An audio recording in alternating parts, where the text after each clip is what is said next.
அன்பு உறவுகளுக்கு உங்கள் நிலவை மகியின் வணக்கங்கள். நான் இன்னைக்கு உங்களுக்கு ஒரு சூப்பரான புக்கை ரிவோக் பண்ண போறேன். என்னடா சூப்பரான புக் அப்படின்னு சொல்றேன்னு பார்க்குறீங்களா? ஒரு 3 வார்த்தை சொல்றேன். அதுலயே நீங்க கண்டுபிடிச்சிருவீங்க. கல்வியா, செல்வமா, வீரமா? என்னடா அவன் லூசு மாதிரி 3 வார்த்தைய சொல்லிட்டு புக்க கண்டுபிடிச்சிடலாம் அப்படின்னு சொல்றான்னு நினைக்கிறீங்களா? எஸ், கொஞ்சம் டீட்டெயிலா சொல்றேன்.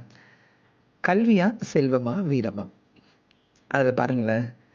கல்வி படிக்கிறவங்க கிட்ட கேட்டிங்கன்னா, "என்னப்பா கல்வி படிச்சுட்டே இருக்கிற?" அப்படின்னா, "ஆமா, கற்றது கைமண் அளவு, கல்லாதது உலக அளவு" அப்படின்னு சொல்லுவாங்க. "சரி, படிச்சுட்டு என்ன பண்ண போற?" அப்படின்னு கேட்டா, "என்ன நெறைய சம்பாரிக்கணும்." அப்போ செல்வம். "ஓ!" அப்படின்ட்டு குடுகுடுன்னு ஓடி போய் கடைசியா இருக்கிற ஆள்ட்ட போய், "பயங்கர வீரனா இருக்கே நீ. என்னையா என்ன பார்த்தா பயப்படணும்ல. நான் பெரிய தாதாங்க. என்ன பார்த்தா பயப்படணும். பயந்து எல்லாமே பக்காவா இருக்கணும்." அப்படின்னு. "சரி பயந்து என்ன?" பயந்து என்னவா? எனக்கு நெறைய அவங்க குடுப்பாங்க. காசு குடுப்பாங்க. பயந்துட்டு அவங்க பொருள குடுப்பாங்க. அப்போ அவனும் காசு தான். அப்ப நடுவுல மாட்டிட்டு இருக்கிறது யாரு? செல்வம்.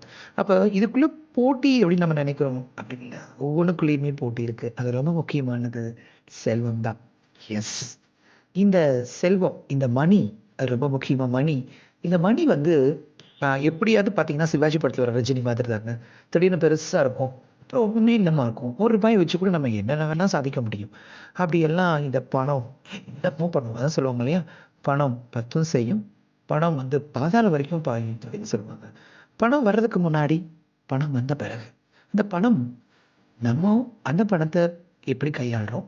அல்லது பணம் நம்மள எப்படி கையாளுது? இந்த மாதிரியான ஒரு உளவியல நம்ம ஊடுருவி பார்க்கலாம். வாங்க, தொடர்ந்து என்னோட இணைந்திருங்க. நான் உங்கள் நிலவை மகி. இது சைக்காலஜி ஆஃப் மணி. அந்த புக்க தான் தொடர்ந்து பார்க்க போறோம். என்னோட இணைந்திருங்க.